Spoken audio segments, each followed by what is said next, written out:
Hello, this is Carl Hungus712, and welcome to episode 5 of my Call of Duty Black Ops Cold War weapon guide. Make sure if you're new here that you hit that subscribe button so you catch all of my weapon guide videos. In today's episode, we're covering the XM4. The XM4, or M4 carbine, is an air-cooled, gas-operated select-fire carbine. The M4 is essentially a lighter and shorter variant of the M16A2 assault rifle. The M4 is extensively used by the U.S. Armed Forces and is largely replacing the M16 rifle as the primary infantry rifle. The XM4 is the first assault rifle unlocked and fills the role as a solid starting weapon for all users.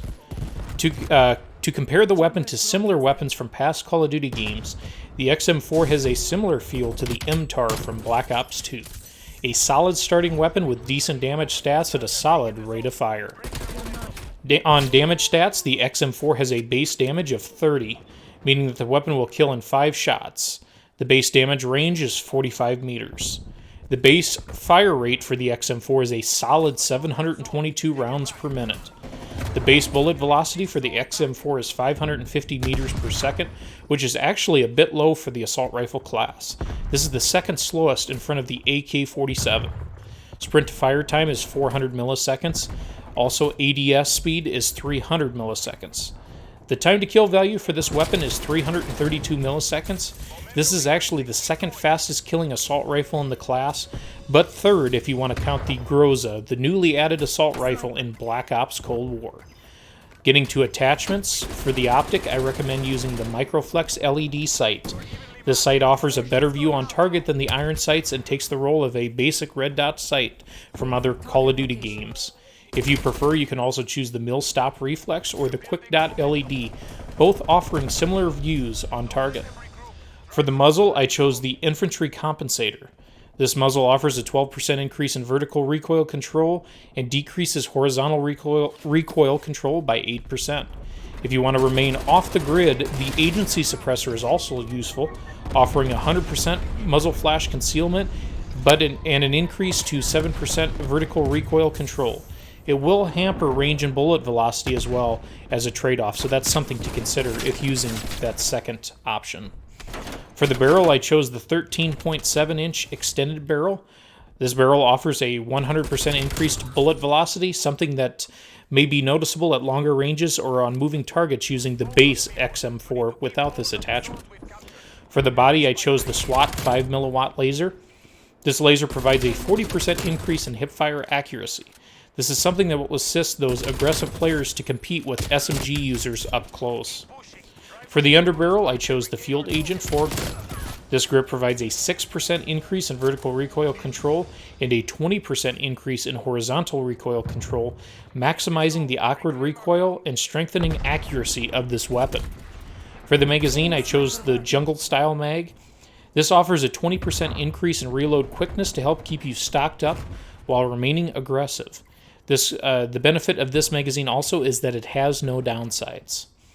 For the handle, I chose the Airborne Elastic Wrap. This wrap offers a 30% increase to ADS time, a 90% increase to flinch resistance, and allows for drop shotting. For the stock, I chose the Raider Pad. This stock provides a 30% increase to sprint to fire time and a 40% increase to aim walking movement speed. We do lose some hip fire accuracy, but that will be made up with the laser attachment, and the sprint to fire time will benefit those playing in this more aggressive play style that I have set up with the XM4 class. For the secondary, I highly recommend the 1911 pistol. This provides the user with a powerful backup for those wanting to get in close to an assault rifle user with more mobile weapons. On tacticals and lethals, for tacticals, I chose the Stim Shot Needle to regenerate health at a much faster rate. Again, this is an effective option for those playing this more aggressive role found with the XM4.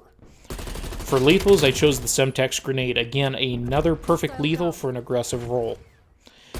Getting to perks here, for perks, I chose the Gunfighter Wildcard.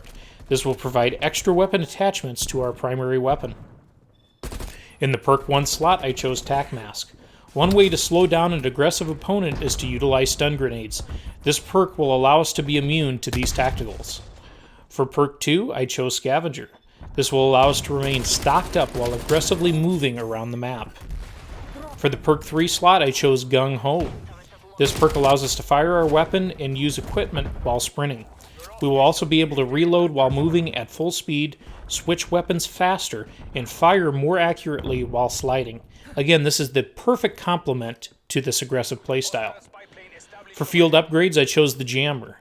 Since we are unable to utilize Ghost in this aggressive class, this will help keep us off the minimap while aggressively pushing spawns or objectives. To the positives and negatives of the XM4, this is our build, one that suits a more aggressive playstyle. The XM4 fills that niche hybrid role for those looking to play a more aggressive style in between that of a traditional assault rifle user and a submachine gun player. The XM4 will struggle at longer ranges due to its awkward recoil, but will be rather successful in short to intermediate ranges. That's the perfect niche for this weapon, these short to intermediate ranges.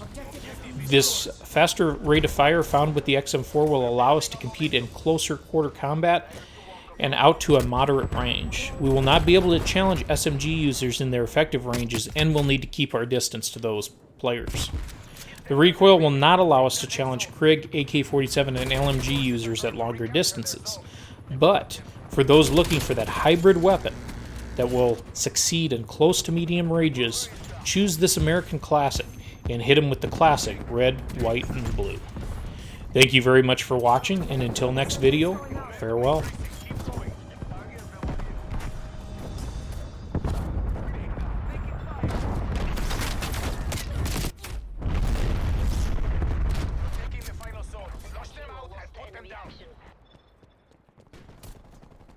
Enemy counter spy plane inbound.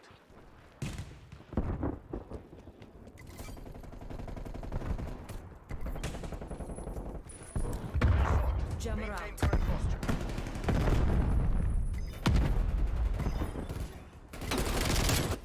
Good job, DGI. Return to base for debrief.